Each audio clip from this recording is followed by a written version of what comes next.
Hello guys, welcome to SK help video. আজ 2 April লক্ষ্মীর ভাণ্ডার প্রকল্পে মুখ্যমন্ত্রী মমতা বন্দ্যোপাধ্যায়ের বড় ঘোষণা। এপ্রিল মাসের 1 তারিখ থেকে লক্ষ্মীর ভাণ্ডার প্রকল্পের টাকা দেওয়া হবে বলে ঘোষণা করেছিলেন মুখ্যমন্ত্রী মমতা বন্দ্যোপাধ্যায়। কিন্তু আজ 2 তারিখ হয়ে গেল, কিন্তু এখনও পর্যন্ত কোনো মহিলার ব্যাংকের অ্যাকাউন্টে লক্ষ্মীর ভাণ্ডারের টাকা ঢোকেনি। তো এই এপ্রিল মাসের টাকা এখনও পর্যন্ত কেন মহিলাদের ব্যাংকের অ্যাকাউন্টে ঢুকলো না এবং কত তারিখ থেকে এই এপ্রিল মাসের টাকা মহিলাদের ব্যাংকের অ্যাকাউন্টে ঢুকতে চলেছে, এই বিষয়ে কী জানালেন মুখ্যমন্ত্রী মমতা বন্দ্যোপাধ্যায়, সেটি আমি আপনাদেরকে এই ভিডিওর মাধ্যমে জানাবো। এছাড়াও বিধবা ভাতা, বার্ধক্য ভাতা এবং প্রতিবন্ধী ভাতার উপভোক্তাদের এই এপ্রিল মাসের কত তারিখ থেকে টাকা তাদের ব্যাংকের অ্যাকাউন্টে দেওয়া হবে, সে সমস্ত বিষয়ে আমি এই ভিডিওর মাধ্যমে আপনাদেরকে জানাবো। তাই অবশ্যই ভিডিওটি শেষ পর্যন্ত দেখুন। আর আপনি যদি আমাদের চ্যানেলে নতুন হয়ে থাকেন তাহলে অবশ্যই চ্যানেলটিকে সাবস্ক্রাইব করে রাখবেন নতুন নতুন গুরুত্বপূর্ণ আপডেটগুলি সবার আগে পাওয়ার জন্য। মুখ্যমন্ত্রী মমতা বন্দ্যোপাধ্যায়ের ঘোষণা অনুযায়ী যে 1 এপ্রিল লক্ষ্মীর ভাণ্ডার প্রকল্পে টাকা দেওয়ার কথা ছিল, কিন্তু 1 এপ্রিল ব্যাংক বন্ধ থাকার কারণে লক্ষ্মীর ভাণ্ডার প্রকল্পে টাকা দেওয়া সম্ভব হয়নি।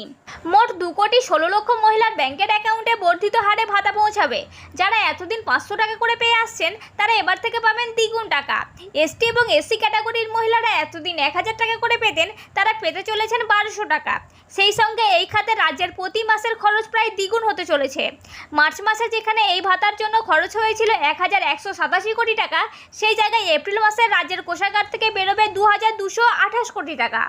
2021 সালের বিধানসভা ভোটে মুখ্যমন্ত্রী মমতা বন্দ্যোপাধ্যায়ের নির্বাচনী প্রতিশ্রুতি ছিল লক্ষ্মীর ভাণ্ডার। সেই বছর সেপ্টেম্বর মাস থেকেই এসটি এবং এসসি সম্প্রদায়ের মহিলাদের জন্য 1,000 টাকা করে এবং বাকিদের জন্য 500 টাকা করে ব্যাংকের অ্যাকাউন্টে পাঠানো শুরু করেছিলেন সমাজ কল্যাণ দপ্তর।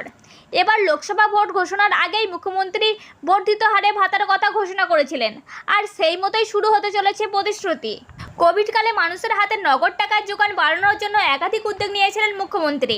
রাজ্যের অর্থনীতির পাশাপাশি এর ইতিবাচক প্রভাব পড়েছিল তৃণমূলের ভোট বক্সেও। পরবর্তী সময়ে জানা যায় উপভোক্তারা মাসে মাসে এই টাকা হাতে পেয়ে নানান ধরনের কাজে লাগাতে পেরেছেন। লক্ষ্মীর ভাণ্ডারের প্রায় 78% উপভোক্তারা সংসার খরচ চালাতে এই টাকা কাজে লাগিয়েছেন। এছাড়াও প্রায় 42% উপভোক্তারা এই টাকা খরচ করেছেন ছেলে মেয়েদের পড়াশোনার জন্য। সব মিলিয়ে সাধারণ মানুষের জীবনযাত্রার মান উন্নত হয়েছে।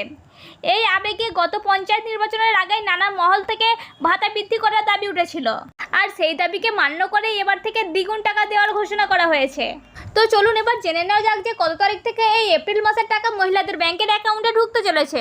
তো আগেই বলা হয়েছে মুখ্যমন্ত্রী মমতা বন্দ্যোপাধ্যায়ের ঘোষণা অনুযায়ী 1 এপ্রিল থেকে লক্ষ্মীর ভাণ্ডার প্রকল্পে টাকা দেওয়া হবে বলে জানানো হয়েছিল, কিন্তু 1 এপ্রিল ব্যাংক বন্ধ থাকার কারণে সেই টাকা দেওয়া সম্ভব হয়নি।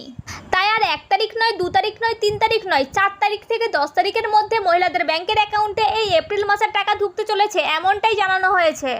অর্থাৎ আপনারা বুঝতেই পারলেন যে এই এপ্রিল মাসের লক্ষ্মীর ভাণ্ডার প্রকল্পের টাকা 4 তারিখ থেকে 10 তারিখের মধ্যে প্রত্যেকটি মহিলার ব্যাংকের অ্যাকাউন্টে দেওয়া হবে বলে এমনটাই জানিয়েছেন মুখ্যমন্ত্রী মমতা বন্দ্যোপাধ্যায়।